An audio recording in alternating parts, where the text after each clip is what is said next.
Good everyone, it's Steve from Sneaker Tech Talk, back with another video today. For today's video, we will be taking a quick look at the Air Jordan 1 Low 85 in the Summit White and Light Smoke Gray colorway.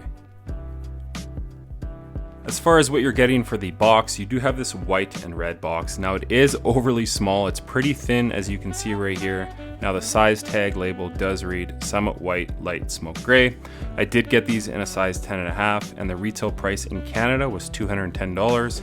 As far as what you're getting inside the box, just white tissue paper, and you should have some stamps right here on the lid, a red swoosh, and some numbers right here as far as the quality control.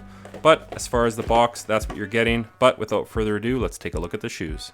So if you're thinking, wait a minute, didn't these just release in 2021? And if you're thinking that right now, like me, yes, you're right, because they did release in 2021 as an Air Jordan 1 Low OG in the white and neutral gray. Now the overall shape was more of the OG-esque shape, which again doesn't make any sense because there's nothing OG about them. If we're talking OG, we're looking at this pair right here. So right here, what we're getting with the Air Jordan 1 Low 85 in the white, Summit, and light smoke gray is basically the same thing from a couple years ago with that neutral gray color palette on a all over white leather sneaker. But starting at the bottom, you do have that Air Jordan 1 traction pattern here. Now where this shoe differs from standard Air Jordan 1 Lows or Low OGs is the actual outsole and midsole. So the outsole is a lot thinner. As you can see right here at the midfoot, it is a thinner outsole. And then when you wrap up to the toe here, the stars are a lot more pronounced in my opinion. And then the midsole here does have a different texture on it than your standard Nike, or sorry, Air Jordan 1 Low OGs. On these, they are trying to mimic the 1985 Air Jordan 1s and 1 Lows. So you are going to get that. So the outsole is of that gray or light smoke gray color palette. The midsole is kind of a cream colored midsole. I'm not mad at it. I think it really fits this shoe and just the overall kind of theme of this shoe being from 1985. And then moving your way up to this upper, you do have this leather material. Now it's not quite as thick or rugged, I'd say, as the Air Jordan 1 High 85s in the neutral gray. Those did have a coat over top of the leather that made it very stiff. You're not going to see that here. It's a lot softer here on the Low 85s. And then you also have that oversized swoosh in the gray color here.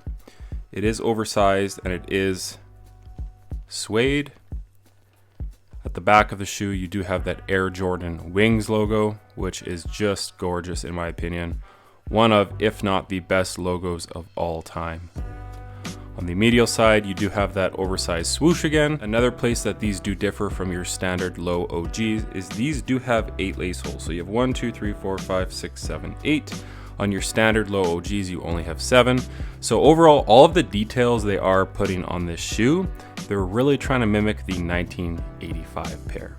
Now, as far as your tongue, it does differ from your standard Air Jordan 1 Lows. Your standard Lows have that nylon tongue.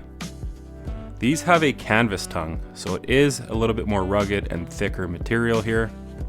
It is pretty nicely padded here on the Low 85s. And then sitting at the top of the tongue, you do have that Nike Air logo in the light smoke gray.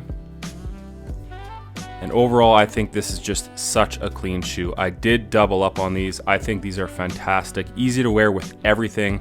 Just an easy summer shoe that you can literally put on with shorts, sweats, jeans, it does not matter. And we did get it here late in the year, so I am gonna have to wait a little bit to wear these probably till next summer. But overall, just such a clean shoe. Another place they do differ a bit is the toe box. It is a little bit more slanted, just like the 1985 pair. Overall, all of the details here on this Low 85 are definitely welcome in my opinion.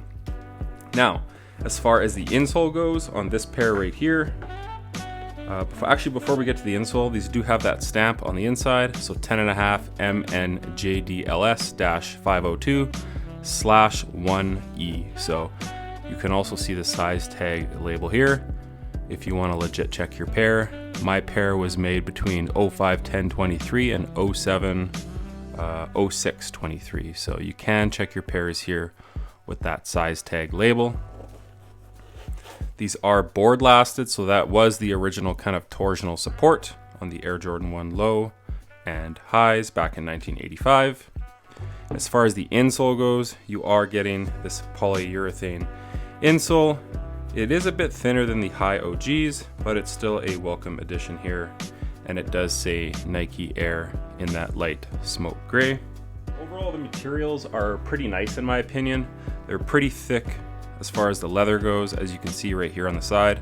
And they are pretty soft to the touch as well. Again, not as stiff and rugged as the high OG, or the high 85, sorry. And the last thing I did want to touch on really quickly was the sizing on these, because these do fit snugger than your standard Air Jordan 1 low OGs. So I always wear a size 10.5 in all of my Air Jordan 1 highs and lows. It doesn't matter. I've always wore 10.5. It's a very snug 1-to-1 fit. I just really enjoy the overall fit that I get out of that size 10.5. So I went with my standard size 10.5 in these, and they do run a little bit narrow, as you can see here on the outsole. And compared to your standard OGs, these do fit a little bit more snug in the toe box as well. Now, not snug enough to make me want to go up half a size, and I know some people do say they do go down half a size in the low OGs, but with these, I don't think you're going to want to do that, because at the back of the shoe right here, the padding is just a lot thicker here at the back versus the low OGs. It's very sculpted and very thinly padded. Here you have a lot more padding, so it does push your foot to the front of the shoe just a little bit more here in the low 85. So as far as the sizing goes, I would say stick true to size on the low 85s. If you do have a really wide foot, I would say go up half a size and you should be good to go. Under no circumstance would I recommend you going down half a size in these, because again, that padding and then just that slanted toe box is just gonna make these fit a little bit more snug than your standard Air Jordan 1 low OGs. So that's going to do it for today's video on the Air Jordan 1 low OG in the white, neutral, natural, light smoke gray, whatever you want to call them. They are an original pair from 1985. Now, they are pretty hard to find some pictures of the 1985 pair. I will throw a couple photos up that I can find online, but overall I think this is just such a clean shoe, a really welcome addition to the collection, because I did buy the pair from 2021 and I was really unsatisfied. And then just hearing that the low 85s were coming out through Instagram and just online in general, I was very excited to grab these and just really dump and get rid of the 2021 pair. So I am glad these are finally out. I am hearing that the white metallic blue pair is coming out in summer 2024. Keep your eyes peeled for that pair. Again, the only two low colorways that did drop back in 1985 is this pair here in the natural gray and the white and metallic blue. But basically from what I'm hearing moving forward, they're only going to do OG inspired colorways from 1985 on the low 85. So we should be seeing some Chicagos, Royals, black and reds, hopefully all of the metallic series. I think we're going to get one of these a year for the foreseeable future, but overall I think this is a gorgeous shoe and the overall build quality is fantastic. So let me know down in the comments if you guys grab these. I don't think I mentioned this, but retail on these is 170 USD. Very expensive. I think it's like $20 or $30 more than the low OGs. Here in Canada, they were $210, so not cheap by any means. But let me know down in the comments what you guys think of these, if you guys picked them up, or if you guys are hoping to grab them on sale. But like I said, that's going to do it for today's video. If you guys could like, comment, and subscribe, that does help the channel a lot. And check out my Instagram over at Sneaker Tech Talk, as it is an extension of my YouTube channel with all my pickups, basketball footage, and nostalgia as a whole. As always, thanks for watching today's video, and until next time, peace. Look, I'm in line with the stars, I'm in sync with the earth. 10 toes deep, flower child from the turf. I never switch sides, like even when I die, I'm a ride for the squad, ladder ties in the hearse. I've been on a vibe, kinda hard to describe. I'm in between, I'm good and it's fine, but I'm tired of the grind. Then I come alive in the night to realize I'm in the